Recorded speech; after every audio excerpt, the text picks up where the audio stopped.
This is the elevator aboard Beecher Hall at Youngstown State University in Youngstown. Look at this. It's an old gated swing door Otis elevator.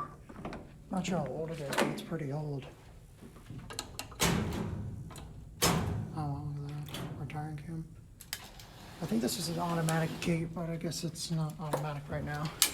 Okay, slams. Let's close it up. This is a freight elevator, but a lot of passengers use it. I don't know if those numbers are right or wrong. I think we're on 2, so we'll go down to 1.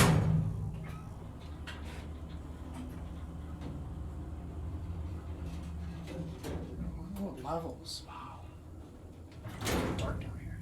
4, that button cap was replaced.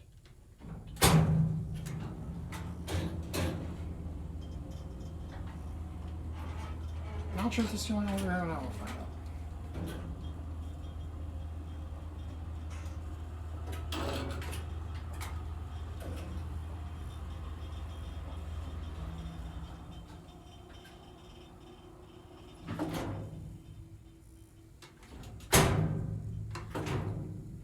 Guess what for? Okay. Back down 2. Maybe I wasn't paying attention. It's a basic freight elevator looking cab. It's very small for a freight elevator.